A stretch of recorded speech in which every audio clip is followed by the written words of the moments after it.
Situated at the northernmost tip of Sri Lanka, Jaffna resembles an idyllic coastal town, surrounded by beautiful lagoons, tranquil beaches and swaying palm trees.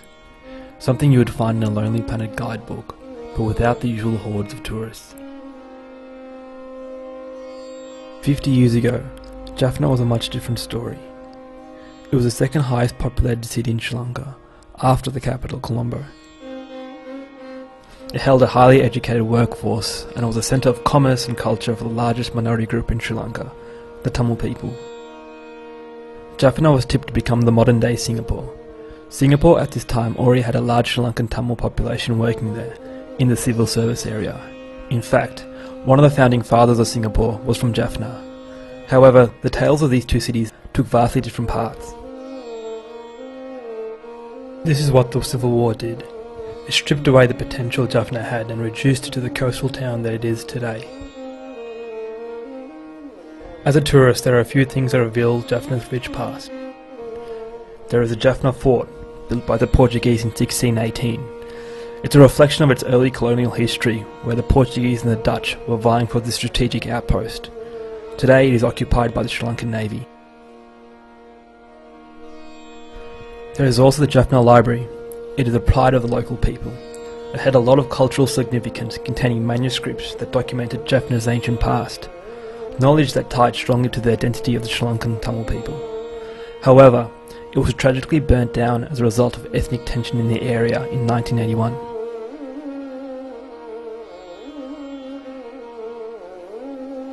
And there are many ancient temples, over 100 scattered across the region, dedicated to different gods and goddesses that help connect to an older time when all the people of Sri Lanka shared a common ancestor from India. This region served as a battleground for a 30-year civil war that forced many Sri Lankan Tamils to flee for their lives. Now scattered across the globe, the Sri Lankan Tamil diaspora make up 25% of the Sri Lankan Tamil population, many of which are from Jaffna. The visitors that do come to Jaffna are usually members of the diaspora, coming to find a connection to their past, visiting the old streets they used to walk in, finding their old homes they grew up in as a child, seeing the old temples they used to pray at, memories of who they were before they were forced to leave.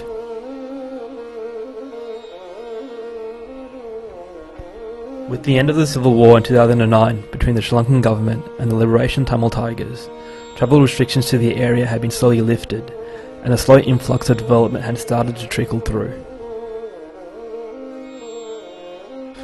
And herein lies a unique opportunity for Jaffna, to redefine itself from the war-ravaged cultural homeland of the Sri Lankan Tamils, to be instead a beacon of its former self, with a strong cultural identity that is unique to Jaffna.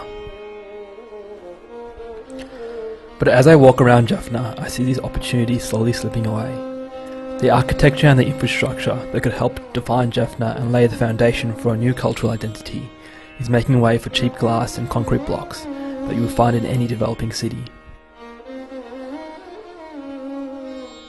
With the lack of development over the last 30 years, Jaffna is currently a blank slate. There is a possibility to incorporate in the rebuilding of Jaffna its ancient past of beautiful Hindu architecture with its intricate details and vibrant images, all based on tradition centuries old. There's also the colonial past of the old European buildings that had been damaged in the war, with their clean facades and simple shapes.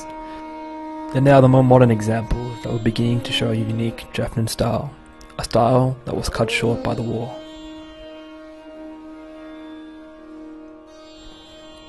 But the real potential lay with the Tamil diaspora, to utilise their experience and exposures to other cultures and ideas.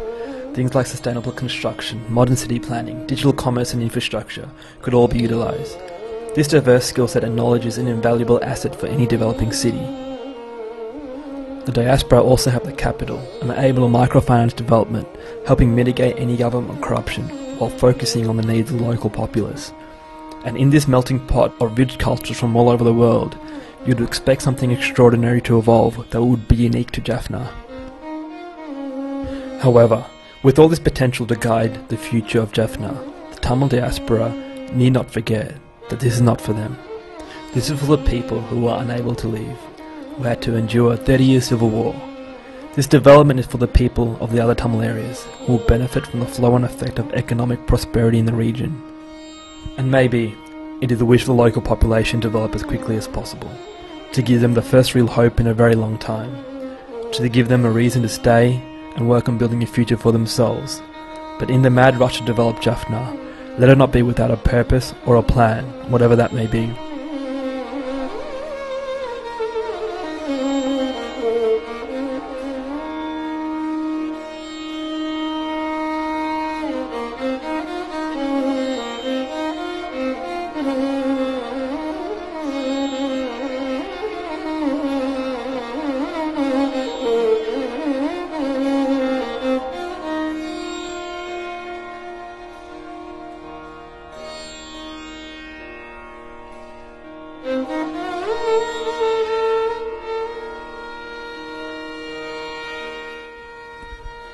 Another civil war is the last thing anyone wants.